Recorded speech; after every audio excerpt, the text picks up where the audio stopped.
భవిష్యత్తులో భారత్ విశ్వగురు అయ్యే ప్రక్రియలో ఐక్యరాజ్య సమితి భద్రతా మండలిలో శాశ్వత సభ్యత్వం రావడంతో అంతర్జాతీయ శాంతి భద్రతను కొనసాగించే బాధ్యతను కూడా భారత్ చేపట్టింది. దానికోసం ప్రధానమంత్రి నేతృత్వంలో అపరిమిత నిధులను అందిస్తూ స్థాపించిన సంస్థే ఐఎస్ఎఫ్, ఇండియన్ సూపర్ ఫోర్స్. అగ్రదేశాలకు పోటీగా time missions, robotics, hi Chitti, hi Anjali, generative artificial intelligence, scanning initiated మరియు అధునాతన సాంకేతికతలు కలిగిన ప్రత్యేక ఇండియన్ సూపర్ సైన్యాన్ని కూడా తయారు చేసింది. కానీ ఒక శతాబ్దపు కర్మ ఎప్పుడైతే ధర్మాన్ని ఎదిరించిందో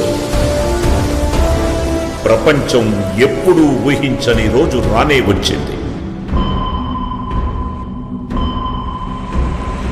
రెక్కలు విచ్చుకుని వాళ్ల హద్దు దాటి మన సరిహద్దుల్లోకి వచ్చి ప్రజాస్వామ్యం పైన ఎప్పుడైతే దాడులు చేసి ప్రపంచ యుద్ధానికి సమర శంఖం పూరించారు, మన ఇండియన్ సూపర్ హీరో సాహసించి తలబడి రొమ్ము విరిచి కలబడి కాలప్రయాణం చేసి దారే దొరకని కాలచక్ర వ్యూహంలో చిక్కుకుపోయి గెలుపే లేని విధి ఆటలో ఓడిపోతూ ఎదురే లేని కాలానికి ఎదురు వెళ్ళినప్పుడు మొదలయ్యింది ధర్మానికి కర్మకి మధ్య మహాసంగ్రామం.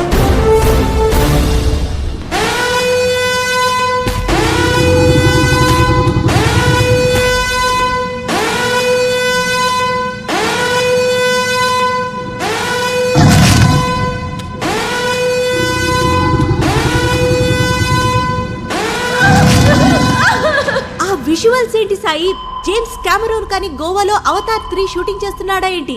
కాదు, ప్రాజెక్ట్ నెగటివ్ కి నీకు సంబంధం ఏంటి? పెద్ద పెద్ద విజువల్స్ వస్తున్నాయంటే ఓరి నాయనో, ఇది మామూలు బొమ్మ కాదురా, హాలీవుడ్ బొమ్మలా ఉంది. ఝాన్సీకి రాణి అనుకున్నావరా? దొంగ దెబ్బ తీయడానికి ఇండియాకి రాణి ఇంద్రాణి ఇక్కడ.